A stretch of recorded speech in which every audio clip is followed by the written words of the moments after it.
does have a Steve Wong chip that gives it that, I don't know, extra 2 to 3 horsepower, and it idles a lot better, smoother, and picks up throttle a lot quicker. That's interesting. That's awesome. Let's see what else. I don't see the radiator though. No radiator on this car. No radiator.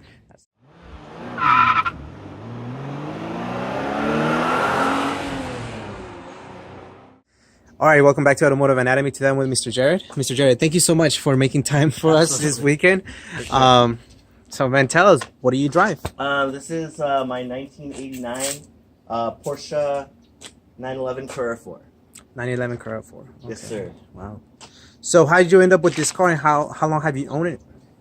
This particular car I've owned for about, I believe it's going on 2 years now, or about a year and a half, close to 2 years now.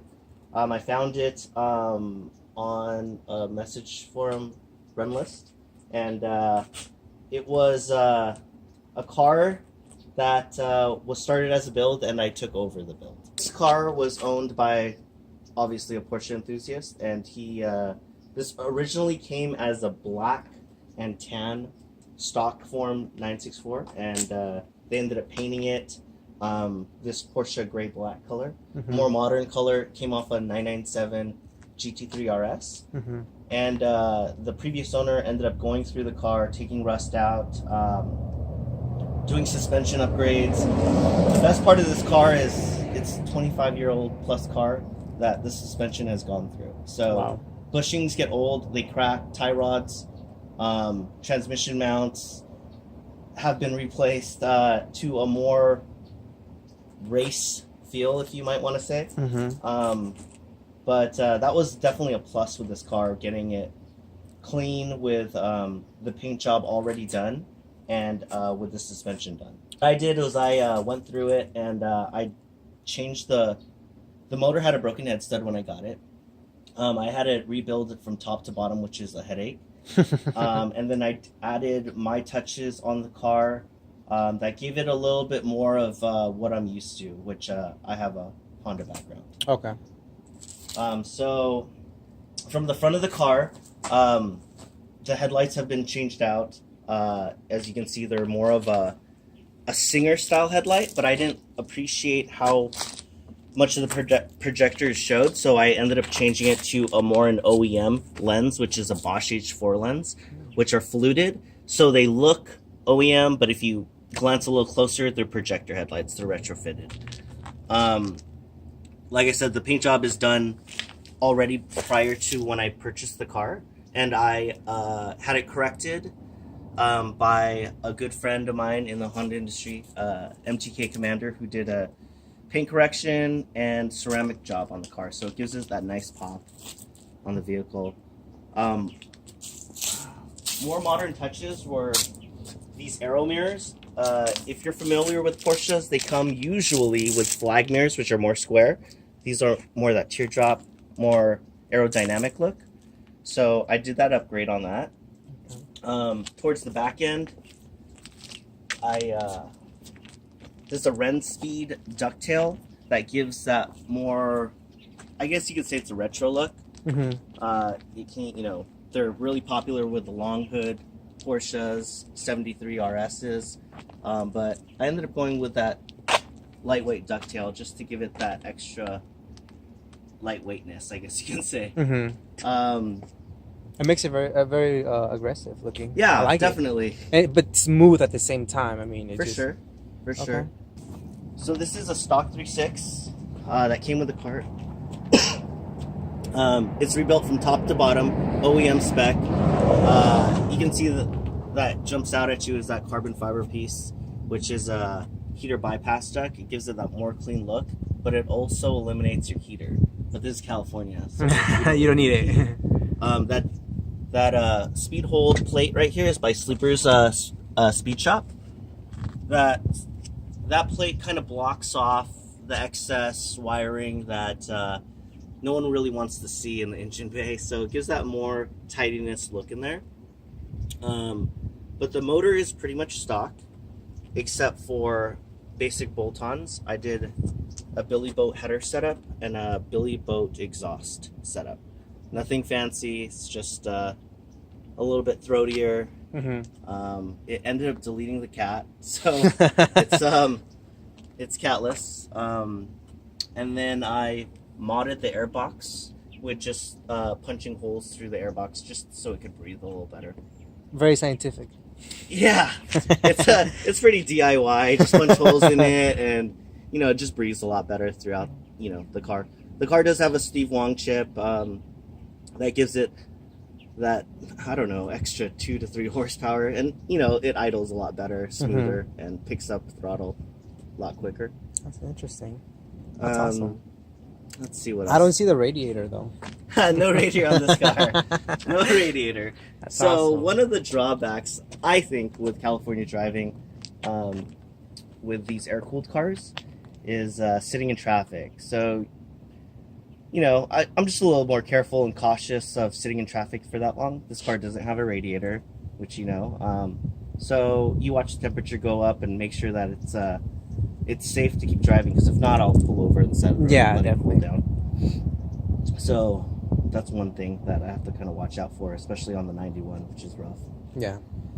What you see here is there's no carpet on the front, because if you usually pop the hood, or the frunk is what Porsche people say, there's usually carpet kind of covering everything. It's obviously deleted, and you have more of an RS look. The spare is deleted for extra weight saving. There's ground control Suspension. caster camber plates right up front. And then what you see, that crossbar, is a Sleeper's Speed Shop design. It's called the Dreamsicle crossbar. Very Miracle Next crossbar-esque from the Honda scene, which is really rad. That's where I really wanted it. And then you have a lightweight Braille battery with a red line tie down on it. Okay. Just cover. Oh, that's right here. So the car originally weighs, from the factory, about 3,150. I recently did corner balance alignment with this car, and it weighs currently 2,890 With you in it? without me in it. 28. So I weigh about $150. So add that on top of 29, that. okay. But that's pretty light for this car, this specific car, which is a Carrera 4, which means there's a front differential, so it's a lot heavier. Which I'm really, really happy to say that this car has lightened up a lot. Nice. All right, man. Tell us about the interior. All right, so this is, I wouldn't say it's too wild of an interior, but just small touches that are, I guess you can say, normal for Porsche enthusiasts. They have Recaro pull positions in full leather, and it emulates kind of a Porsche RS style seat that came from a 964. The steering wheel is a Momo Mod 7 with what do I call this? Just your basic Porsche horn button. I just wanted to give it that period correct look. The gauges are stock, obviously. They're tilted to give more of that feel. And I get a lot of questions why you tilt them. It's for the RPMs. It's a lot funner, a lot more fun to see the RPMs. The progression, yeah. It's tilted for the mile per hour, just so I can see 80 to 100 a lot clearer with that steering wheel. Because if it's not, it's being blocked. I do have a short shifter in this car, which is designed and currently in prototype stages with Sleeper's Speed Shop. The shift knob is function first, but this short shifter is pretty badass. There's not a lot of short shifters out there for a type of car like this, being a Carrera 4. But this short shifter decreases the throws by 30%. Wow. So it's not exactly a Honda S2000 type shifter, but which are really, if you drive these old cars, the throws are like you're driving a school bus. So that's kind of nice. Swinging a bat. Yeah, exactly. That's awesome. The e-brake is obviously changed out. I believe that is Renline that has that. So if you look at the pedals as well, they're Renline floorboards and Renline pedals. The door cards are RS style. And then I have a fancy Element fire extinguisher mounted to the side mount. You never know when you need it. It's what's a crazy story about this car is this car caught on fire. So What? I saved it without a fire extinguisher. I had iced tea in the car, and I saved it by dousing iced tea and a towel. Holy crap. Yeah. So was it smoking and then you like pull over? My wife said the car smells like smoke, and I didn't believe her. And all of a sudden, from that day on, he listens to his wife every day. the car started smoking from the front and towards the dash area, and I pulled over right away. And right when I popped the front end bonnet, there was fire. There was a small fire. Electrical? There. There was electrical fire. Yeah. So I was able to save the car, save the paint. But it was definitely a scary moment. So now I have fire extinguisher in the car at all times. All right, so tell us about your wheel and tire setup. What do you have going on? So with my Porsche, I was hesitant to do multiple wheels on this car, and coming from modding my Honda S2000, I had multiple wheels, and it eventually carried on with this Porsche. Yeah. So currently I have Volk T37s. I'm rocking a 17-inch setup, so it's staggered. This is 17.7.5 and 17.9. I believe it's a plus 40 or plus 38 in the back and a plus 40 up front, with Falcon Azeni tires on it. 225, 45, right? 225. It's a 225 and then 255 in the back. Nice. Stock brakes. Suspension is H&R suspension. Corner balance aligned by ChewWorks. So this is my current setup as the car right now. When I first got this car, it had stock wheels, and then I ended up getting BBS E88s, which are set up in the garage. And I decided I wanted more a traditional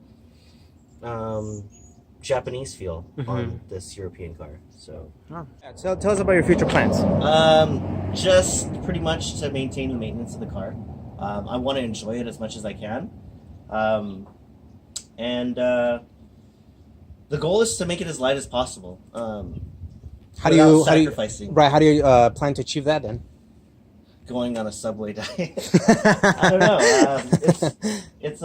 I pretty much have done as much as I know to lighten this car up, but I'm sure with just browsing the internet, hearing other Porsche people talk, I'm sure I could figure out a way to make it even lighter.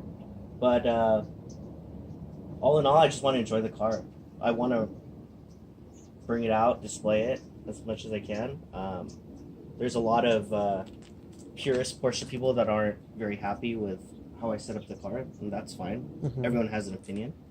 But I am who I am, and this is my representation of myself in a Porsche. Yeah. So my dad, when we were younger, was always wanted a Porsche.